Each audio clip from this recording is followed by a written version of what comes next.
Romeo, struck down.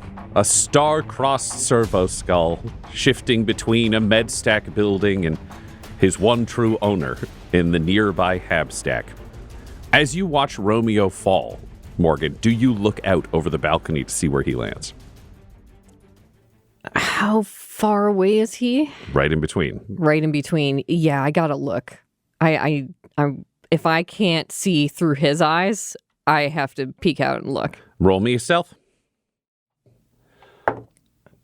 Is 24. Well, with their 3, the guards don't see you. So you look out and see Romeo hit the ground. Mm-hmm. It seems like some of his systems are still working. There's some sparking with him. He will have taken 7 damage. What's his health? Then he's dead. He has 5 HP. All right. His systems were sputtering and sparking until he hits the ground. What that'll mean for you is you could recollect him and he might be repairable back on the ship with your friend Closet. Yes. But you will not have access to him for the rest of this journey to be able to look through his eyes. And should he be left behind, Romeo will be gone.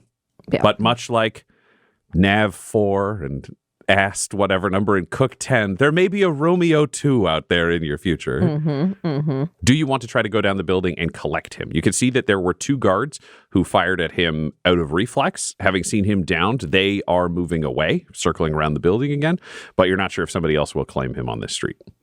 Yeah.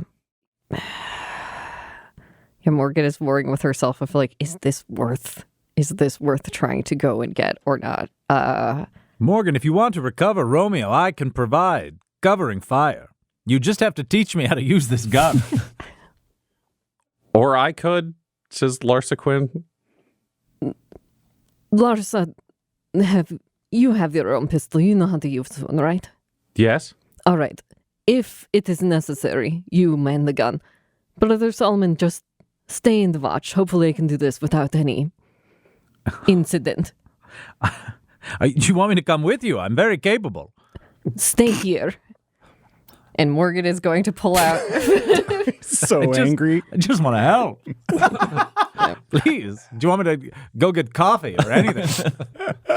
Morgan has a grapnel in line, and she's going to hook the grapnel around the edge of the balcony and then just go down the rope. Yeah, she's going to just fast rope down and leave that hooked up. So her hope is I can fast rope down, get him, go back up. None of this happened. Roll me in acrobatics. Oh, good. That is a 23. New dice. You roll down and land comfortably on the ground, able to dash out and grab Romeo. Meanwhile, up top, Larsa has stepped forwards, pulled back some of the sheets, and immediately loaded, racked the 50 cal, and has it up and into position. Wow. She looks to you, brother, and says, all right, if you actually want to know how to use this. So 2 handles, you hang on here. Here's the trigger. That's the safety. We don't believe in that today. If you're loading in, it's going from this box over this gap. She slides the top of the weapon up. Sits here. That's where you want to put your round. It closes down. If it does not close all the way, it will not fire. And you want to make sure the chains of bullets coming out of this box stay straight when they go in. It gets a little angled, you're going to get a jam. Do you follow? Not really, but I'm willing to learn. Okay, fantastic. We're going to go through this again. Larsa's eyes are now on you, Morgan, on the ground as she does this. It turns out flight officer includes door gunner on a lot of ships, so she's aware of some of these weapons and how they would function. You are dashing out to grab this servo-skull as you see troopers coming around the corner, 2 flayed guard coming out, clearly heading towards where this skull landed. Morgan, what do you do? She sees them coming past. She's still in her robes, so the moment she hits the ground, she's staying hunched and low, like as if that is her posture, and is going to try and walk over and past, grab the skull, and keep on moving, like fast-handed, while she's hunched down. Fabulous. Roll me a stealth or deception. I give you your choice based on the pitch that you made. I'll roll a stealth. Oh my gosh. Okay, that's 24. Hell yeah. Well, with their 4, they just see a cultist going across the street. So you manage to scoop up the skull and keep moving. Brother Solomon, you're looking at a grapnel line hooked onto the balcony of this apartment with the line trailing down to the ground and 2 flayed guard moving towards it. What do you do? 2 flayed guard are They have not spotted it yet. They're coming to the servo-skull position, but you're now realizing Morgan left a grapnel line from the balcony down to the ground.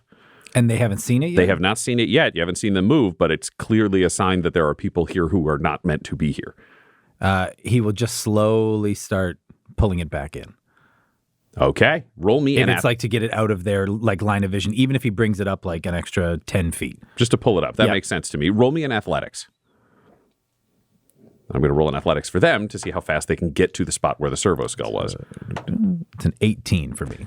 That's a nat 20. So rude. They come forwards and spot the line as it is being raised, having run quickly. Morgan, you've managed to move past the skull and kind of moved over to the med stack on the other side of the street because you have to just keep going to be able to make these kind of ruses work. Mm-hmm. You are on the other side of them as they spot the line and yell, "Targets!" And they raise their weapons, at which point Larsa's going to open up on them. Yes, Larsa, now. Larsa has advantage because it's twin-linked. There we go, Larsa. That's doing some fucking solid work on her part. The damage on this thing is fucking wild. I didn't expect these guys to do a gunfight. Let me pull up their stats. With Damien and Rex waiting at the window, do we have an opportunity to assist from up here as well? Yes, you are all going to be able to engage in this. In fact, it's a great time after Larsa fires. I'm going to give her a surprise round that doesn't exist in D&D 2024, but I'm doing it anyways. Mm-hmm. She fires, and she successfully guns down both of them. Oh, okay. She managed to do 14 damage with the gun and tag them both because they were within 5 feet of each other, and this is a linked blast weapon. So they have both died, but alarms begin to go off in the hospital. Can I get initiative from everybody? Mm-hmm. Come on, Damien. Yeah. Oop. 6. Hey. Okay. 19. Morgan is a 19. Brother Solomon? A 5. Okay. I have to roll for Larsa. Okay. So the first question is, right now, of your 4, we have a 19, an 11, a 6, and a 6. You two just need to decide who is going first, I think, because in player ties of initiative in D&D 2024, you get to choose who it is. So, Judge, are you acting first, or Damien, are you acting first on the 6? What do you feel like? I'm happy to take lead on the 6. You have the ability to swap with anyone in the initiative order. Anyone willing. Well, Correct. I'm just trying to figure out because we're inside. We might not be we're not connected to any of this so far as anybody knows. They've just heard shots outside. So I don't think we're in a position where we have to break cover. Mm-hmm. So I'm happy to. Do you want to take the lead of between the two sixes of the inside guys, and then that kind of sets the pace of what lead inside indoor team is doing? Sure. Okay. Great. Judge 6.5, Damien 6. Outside, we have Morgan and Brother Solomon. Mm-hmm. Brother Solomon, you have the ability to change initiative order as well with anybody who is in your party. Mm-hmm. So you could switch with Morgan, and then your initiative would go up to 19 and hers would go to 5 if you're willing to do that, Morgan. Or Morgan, you could stay at the relative top of the thing. No, I think that's perfect. I think Morgan would swap with Solomon because she is in cover and no one knows she's part of this combat, and he is being dropped on. So I think it's more important for him to be able to act first since he's being spotted and shot at. Okay, that makes sense to me.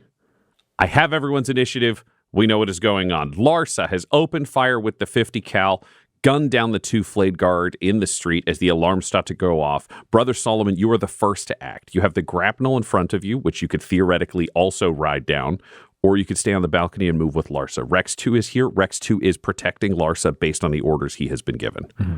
What do you want to do? You don't see new combatants appearing, but with the alarms going off, it's clear that they will be.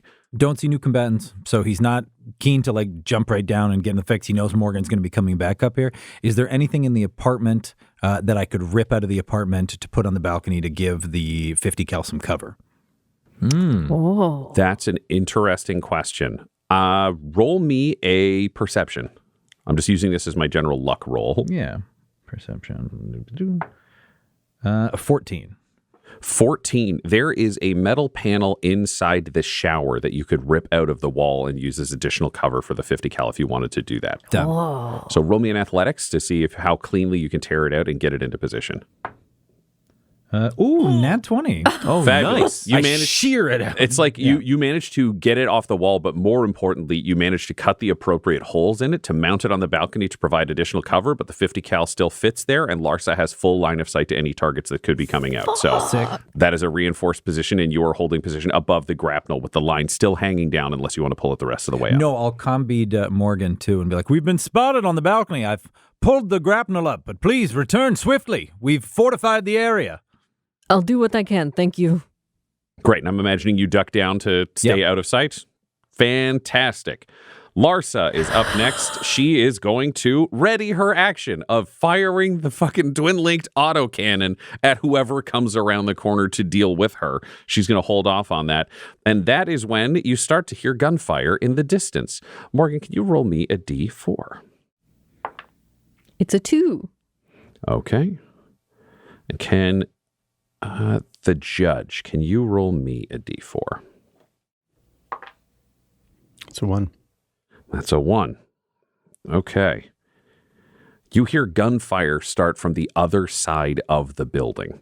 You're not sure what is happening, and then you hear the revving of chain blades just subtly in the distance, Morgan and Solomon echoing around the street. It's clear there is someone else storming into combat here that is not a part of your team. Well, there were our buddies coming here too, so. And Mechanicus want their person. Yeah.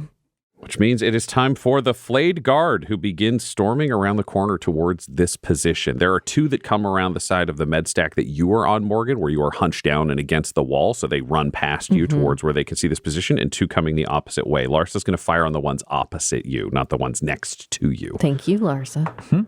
She gets advantage because of the position. All right, that is a 14. Which will definitely hit. All right, let's see Larsa's damage with this. They are both hit solidly with bullets and are down, but are not completely out. Fabulous. I mean, not fabulous, but hey, Larsa's up in her kill count, and it's a hell of a lot better than dying inside a flyer, I guess.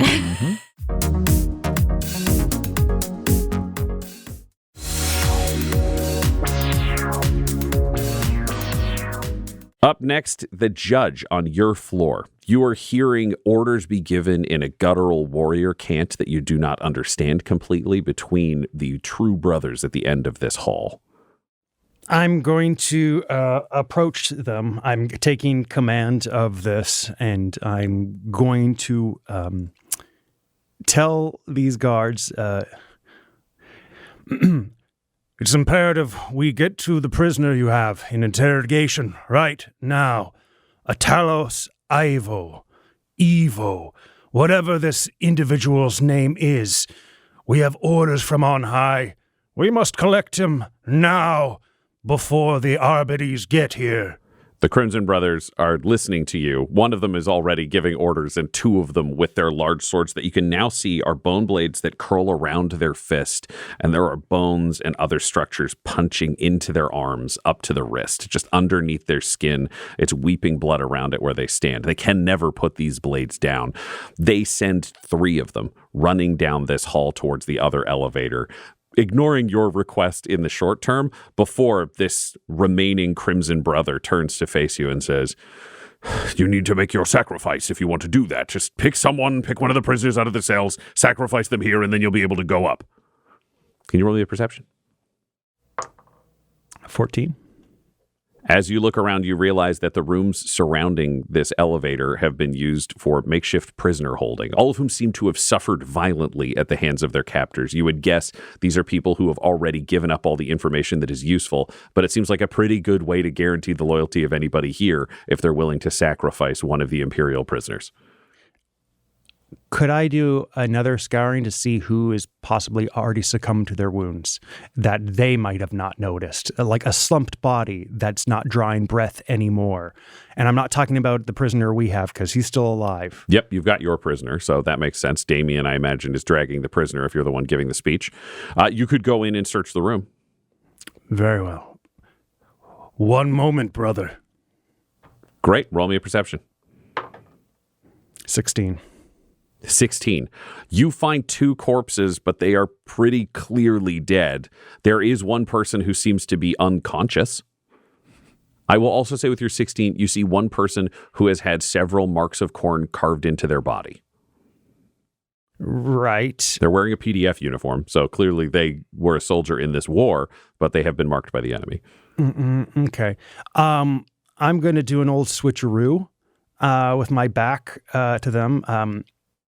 I am going to pull one of the still alive prisoners. Like a lot of them, I would assume, kind of are wearing same destroyed clothing, absolutely, tattered. Yeah. So I'm going to pull one of them and say, "Get to your feet, maggot!" And I'm going to pull that individual near one of the corpses and just drop them down and pick up one of the corpses. So I'm going to basically do a swivel, drop, pick up, swivel back 180 with this corpse as I'm pushing it forward to bring, and then I immediately crack its neck. It's already corpsed neck. Yep, absolutely. In front of this guard. Okay, roll me a persuasion at disadvantage.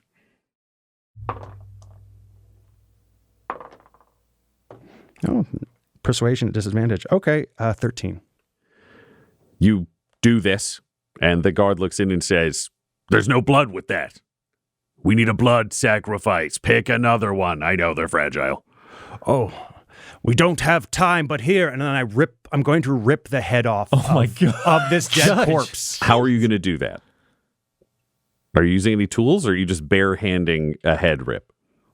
I'm going to... It's possible. I'm not saying it's impossible for you. I'm just checking. Well, with the hand being covered still by my cloak, I'm going to get 2 fingers. I'm going to stick them in the eyes of this corpse.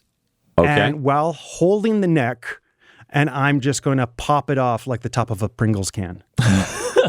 Fabulous. Roll me an athletics to mangle a corpse. You like your new friends, Damien? 14. 14? Impressive. I will say, because this is a corpse that has been here and has been beaten, you do manage to successfully tear the head apart. It's not quite the Pringles can pop you were aiming for. It splits at the jaw because you've got a solid grip on the skull, and your hand is on the neck, not the lower jaw. So you just tear it back and open. Blood doesn't spray because this person wasn't alive, but you throw them on the ground, and there's a nice big splatter of blood there for anyone who might be paying attention. Roll me a persuasion. Or a deception, actually, would be this one. 11. Well, meets it, beats it. Well, I was hoping for more of a show, but all right, you can go up, I guess. They push the button for the elevator. It dings a moment later, and you can enter with your prisoner. Great. Come on. Let's go now. That's been my turn moving. Fabulous. Yeah. You make your way into the elevator. Is there anything you want to do? I don't know what various warp craft you have in store, but is there anything you want to do in advance of getting to the 5th floor? No, I don't think so. I don't have a lot of outside of combat warp craft spells. I'm pretty destructive. Reasonable. Yeah. All right. You are going up to the 5th floor. Morgan, you are on the street at the corner of this bed stack. You have your weapons hidden under your cultist robes. You have the remains of Romeo. 2 flayed guard have just dashed past you. 2 others have been forced into cover on the opposite side, being pummeled by Larsa Quinn's autocannon. What do you do? Yeah, if there is there something that I could get to the side of the road and hide behind? I want to help return fire, but I don't want to be an easy thing to shoot at back, basically. Yeah, absolutely. You could dash across the street and duck into one of the lobbies of one of the buildings and just lean around the corner and crack shots at them. Or you could, dash across and clamber up into a 2nd story balcony and just give yourself a little sniper position. Let's do that. Get up into a 2nd story because I want to get back up to Brother Solomon and all of them. But in the meantime, I want to help lay down fire on these people. Help Larsa shoot them down. Fantastic. You make your move. Can you roll me an acrobatics for your climb? Yes. It's a 12. 12 will actually do it. This is relatively simple. You're very fit, and this is what you do as a specialty. You don't quite have your grapnel, but that's why you can only get to the 2nd story. You dash up, hurl yourself into this balcony, and take out your long last. Where do you want to shoot? I want to shoot at one of the cultists that was not shot at yet, that's running. The 2 that had just gone past Correct. you. So you dash laterally where they're not looking, get into a balcony, and you're firing down on them from the side. Great. Take a shot. Okay. So Have either of them gone in combat yet? They ran around the corner, so yes. Yes. Okay. So then They haven't attacked, but they've moved. No, they took a turn. So that's what it is. Okay. Right. So I just have normal. It's normal. Shoot him normal style. That is a 12 to hit. 12 to hit. That'll hit. Oh, great. 1d6 plus 4, that's 10 damage. And then it has Vex. So next turn, if I fire on them again, I get advantage. Great. I will say that we will treat those as a pair. So you gun down the first flayed guard who takes a last bolt through the neck, just bounces down into their torso. They're slammed to the side, and I'll give you advantage on the other flayed guard in that pair that you just shot at. Perfect. So that mastery does not disappear. It will continue. Was that just my movement or movement and bonus action to get into this building? What are you looking to do? I was just move position. Don't stay in the same position and continue to shoot from there. We'll have included the climb in your movement. You rolled well for that, so you do have your bonus action if you just want to like hop balconies. Yes. Just hop to the neighboring second story balcony, crouch down there. Perfect. That's what I want. Yes. Fabulous. You've changed position. You are there. Can you roll me a stealth? Mm-hmm. I feel like with the amount of cover you have, there's a certain amount of hide intrinsic in this. 12. 12. Okay. Most people will be able to see you because you did fire and move, but those will only be anyone coming into this combat for the first time will need to pass their stealth check they need to roll a perception to be able to spot you. Otherwise, they will remain hidden. Okay. The Crimson Brotherhood are moving down within the hospital, as we have heard. Back to the top of the order, Solomon. Solomon doesn't have much he can do right now. He doesn't have any long-range weapons on him. He has a few spells prepared, but he's going to save those for more dire circumstances. So I was wondering if I could kind of spot for Larsa. Great. See if there's anybody out there, see if I can aid her, kind of point her around to your left. Fabulous. What I will say is we can use Larsa. She has her own turn, and if you're doing that with your turn, I will let you also fire her, essentially. You choose where she's going. I'll let you roll for her. Deal. Where do you want her to shoot? You've got the 2 flayed guards she's already been pummeling with rounds, and there's the one other one standing in the street that had run around the corner before their partner was gunned down by Morgan. Let's try and polish off those two last. Great. Roll me D20 with advantage. Let's boogie. It is a flat roll. Larsa is not the most skilled. A natural 20. Natural 20. Very skilled. Holy well, smokes. I'm going to say they both are very, very dead. Yes. The Emperor's guiding her hand. And with that nat 20, I am going to say she turns around and guns down the other one who had come around the corner on the opposite side. So she manages to clear the street between your spotting and her shooting. I think the clouds part and one little beam of light hits us both for a flash second, and Solomon looks up. Yep. And that's when you realize it's a spotlight from the top of the hospital looking for enemies down on the ground, summoning more flayed guard. Oh no. Father, can you hear me? All right, you hear more gunfire and some revving at the front of the hospital. Can you roll me a D4 judge? You want to roll high, baby. Give yourself advantage on this one. 3. That's a 4. 3. I mean, it's 3 and 1. Sorry, so it's a 4. So It's 3. Oh, advantage. My bad. Yes, it's a 3. Oh, thank God. it's okay. You are still hearing gunfire from the front of this building as things go down and some revving. Combat is clearly happening out there. More flayed guard are coming around the corner. This time it is a squad of 4 coming from Morgan's direction and a squad of 4 coming from the opposite side of the building. They are dashing to get here, so they do not get to fire this turn, but it's clear that the hospital now knows there are combatants outside, and they are bringing significant and more significant forces as this is happening. So they will keep coming harder at you out on this street. Mm-hmm. Judge, there's a ding as the elevator doors open on the 5th floor. This is a little bit narrative, so we're going to allow this to be a little bit narrative. Damien, if you want to get involved in the narrative aspects of this scene, that is fine. Cool. We're just going to respect this as your initiatives entering this floor. You see that a number of the walls in this section have been knocked down. It is more open concept. There are just tarps that have been drawn up between different surgical suites. It is possible to hear the screams and the confessions and the babbling and the begging from all of these different spaces in any of these spaces.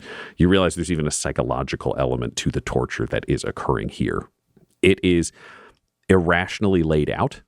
This is the one section of the hospital, because of the tarping, it's not a straight hallway. It's not clear where everything is. It's a bit of a maze. This is likely done psychologically so that prisoners don't know where they're going. They don't know where they end up. They don't know when they're being stored or when they're being tortured. It's all a psychological mind game by an absolute monstrous being. You enter into this puzzle. Okay. What do you do? Okay, so it's a little bit of a hedge maze. So I'm just going to take that all in, assess my surroundings, and make my plans, entrances and exits. Just contingency planning.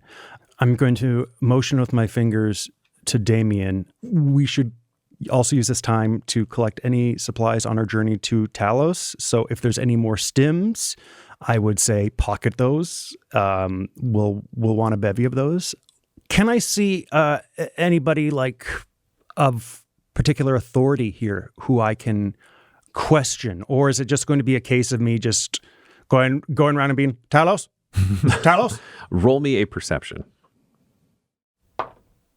I'm so glad I have these buffs, man. That's a 19. You're glad because of who you are. You know? These aren't buffs. These are who this judge is. You were looking at this floor as you begin wandering, kind of not aimlessly, but just unknowingly through this hedge maze. You were seeing that there are some torturers in individual rooms, interrogators, some of whom seem to just be having conversations, some of whom are in the bloody midst of nightmarish images that, if you were not a judge who'd already seen things like this, would haunt you forever. You are seeing torturers in these rooms. You're also, as you're moving through the hallways with your high roll, you are hearing the thud of heavy footsteps, and you manage to catch a glimpse of a, for lack of a better term, like an unholy ascended brother. You see they are holding a massive sword that has been built into both hands. The blade, metallic bone, it's fully bone, but there's a shine to it that is unnatural. And the trails, these tremors, these insidious tentacles of blood sneaking out of it have moved up these figures' forearms into their arms, kind of built into their shoulders. These are huge individuals, like 6'4", 6'5". Your size, I guess, not necessarily the tallest for you, Judge, but you're looking at bodybuilders in that 400-pound range, just absolutely monstrous individuals. They have scarified their entire bodies, and all of the scarification still looks active. It's still bleeding. You can see that the blade itself has little holes and whorls at the bottom that are clearly designed to absorb blood, and they have a gag tied on around their face that has been stitched to their skin. You only think there could be one or two of them on this floor based on the sound. They seem very, very nasty. I don't know if I want to talk with them. If I'm seeing some of these, for lack of a better word, cult interrogators. All of them flayed, their faces. Right. No skin. I'd like to ask one of them, or just not even ask per se. It's just grunt. Talos Evo. You're interrupting my ministrations. This is one of the more intellectual, smaller figures standing next to a man who's been strapped to a rack. It seems like he's just been talking to him and just inserting acupuncture-style needles into his arms and legs. There are 36 needles in this person who's there, sweating, shaking. Help me. That's enough out of you. You're interrupting my ministrations. This is the only guy I have to deal with right now. Okay. You could go talk to somebody else if you wanted, but I figured you'd rather talk to somebody who's talking rather than somebody who's like pulling someone's guts out of their body. That's true. So I am going to use my intimidation skills to talk to this torturing interrogator. And I am going to press my chest up to this person and... Talos Ivo, where is he? Roll me an intimidation. Oh my god! Oh, he liked it. Oh. Okay. Oh, Ruh-roh. not one. Ruh-roh. Oh, we're falling apart. You step forwards to interrogate this figure, hitting them with your chest, asking about Talos Ivo, and you see their eyes go wide and you realize your mistake because under your robes you are wearing armor, and the cultists do not wear armor. And you hear this torturer go, "They're here! The Imperium is here! Ah!" And he tries to stab you with 2 needles that immediately break against your arm, and he goes, "Oh, damn it!" And I'm going to yell, "Where? Where?" as I crack his neck. Roll me an unarmed attack. Yay!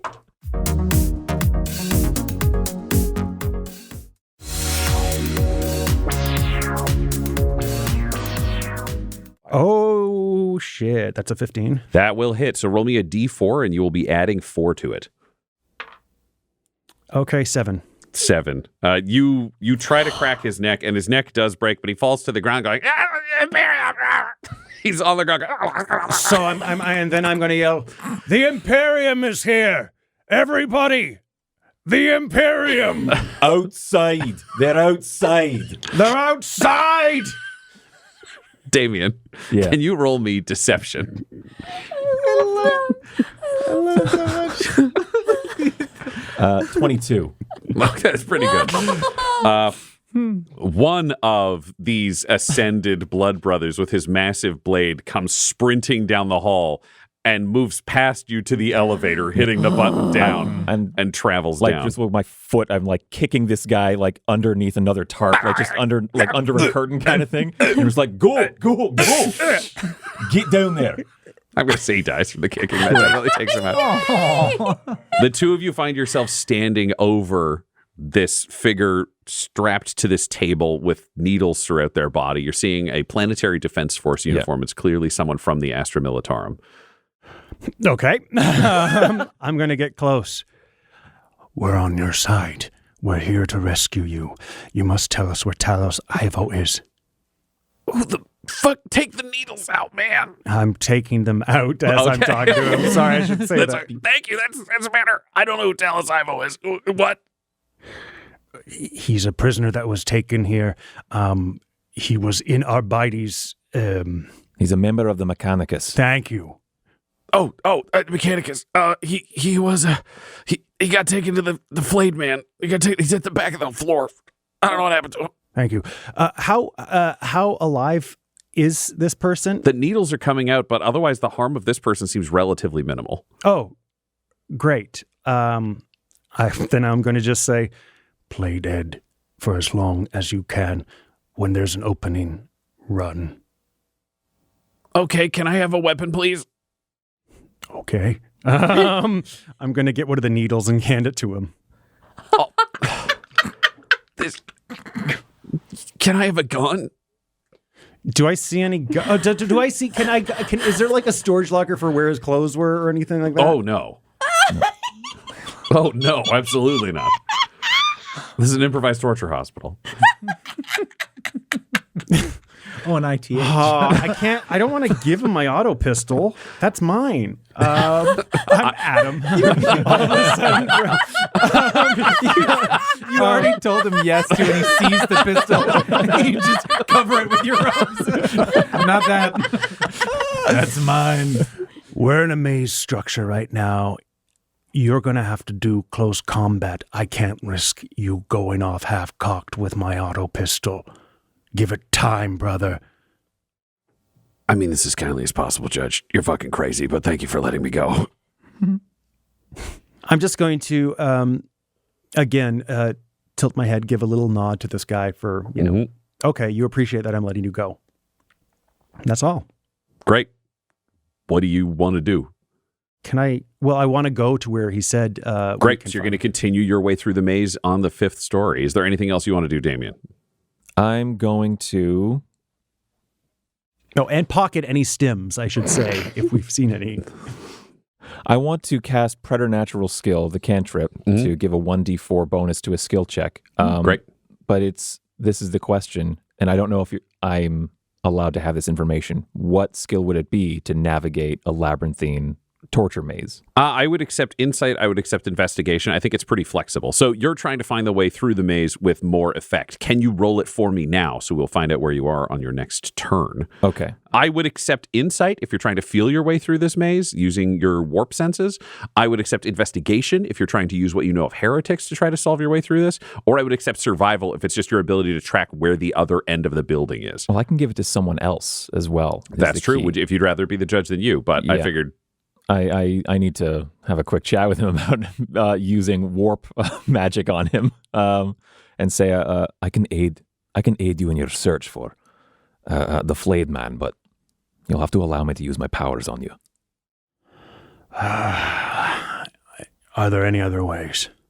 Yes, we just look with our eyes and hope. Mm-hmm.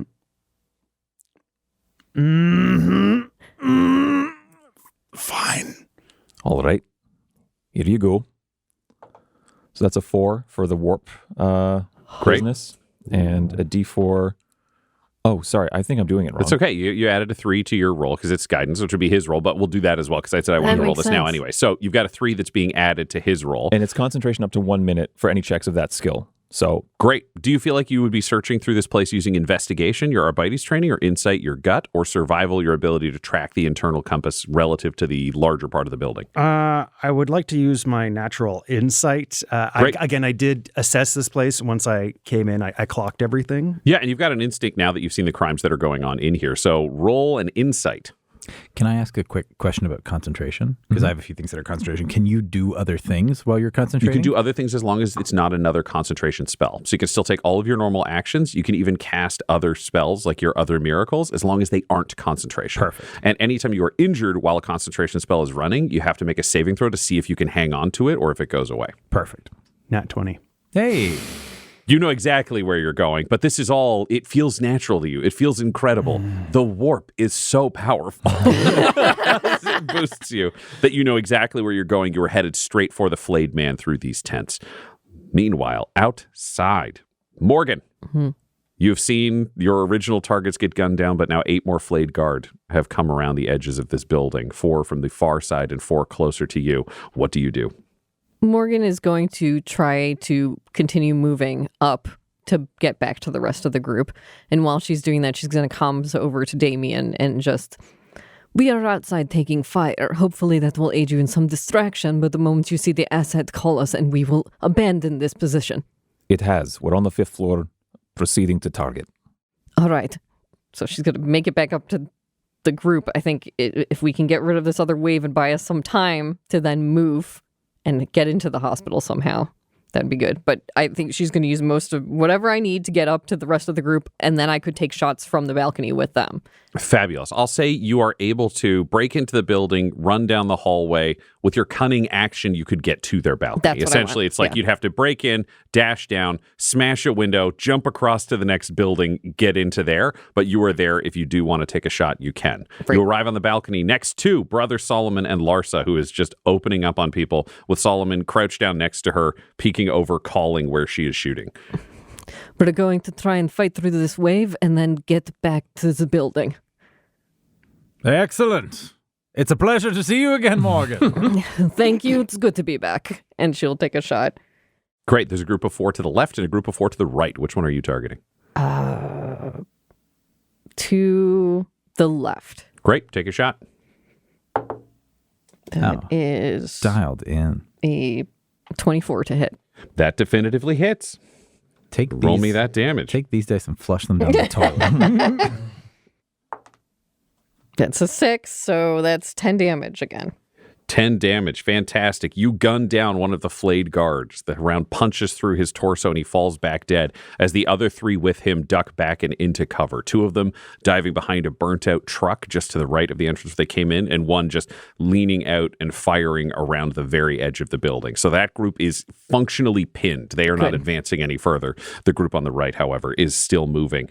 The Crimson Brotherhood, you don't know what's happening with them, but they sure are moving through the hospital, and now an Ascended Brother is coming down on top of some of the True Brothers. Back to the top of the list, Brother Solomon. You hit the ones on the left? Correct. Larsa, to the right, with all haste. Fantastic. She opens fire. Roll me with advantage. Oh, 17. She's going to hit. That. 16. 17. All right, roll me 3d6. May I borrow? Yeah, good. Whenever you Get in. 6, 3, 10. 10. This group of 4 loses 2 of their number, and she gets to fire again on her turn. So roll me another d20 with advantage. You may as well hang on to those d6s. Yes. Do it. Let's see. Come on, baby. 6. Ooh, so she only got a 6 that last one. It was my fault for using this piss die. I got cocky. Yep, you got cocky. So she guns down 2 of them, and the other 2 continue to race forwards. It's clear they're trying to get into the buildings to flank you. But she has fired upon them most effectively, leading to the battle out front. Roll me a d4 with advantage. 4. Okay, the battle out front continues. You hear some revving, you hear some screams of pain, you hear some gunfire, but it's clear the intensity is increasing on the battle in front of the hospital that none of you can see. The Flayed Guard are continuing their advance. So the one group, we have 3 pinned, and we have 2 dashing further into the building. It's when you see a heavy weapon bearing Flayed Guard join the group on the left, the 3 that are pinned, and begin to set up to open fire on your position. And on the right side, another 3 Flayed Guard come around the corner, advancing towards you. It's a small army coming out for you. You've attacked an enemy intelligence facility where, unknowing to you, a significant person for this army is present. So the heat is on. Can you survive these ever-increasing waves of Flayed Guard? Can you find Talos Ivo and get him out of this hellscape? Can you save the Imperium on a mission even though you don't know how it will save the Imperium? We'll find out next episode.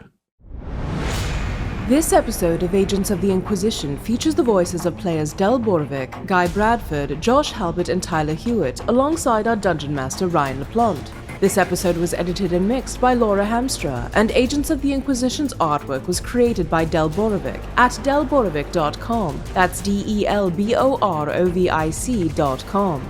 Our theme song is The Hordes by Megan McDuffie, and our ad breaks use the tracks No Control and Chiefs by Jazzar, JAHZZAR. All of their music is available at freemusicarchive.org. For all things Dum-Dums and Dice, including merchandise and how to join our Patreon, you can visit dumdumdice.com or find us on social media at dumdumdice. That's DUMBDUMBDICE. Though the team is working under special condition, this podcast isn't. So tell your friends about Agents of the Inquisition and join us next episode. Rabute Gilliman himself commands it.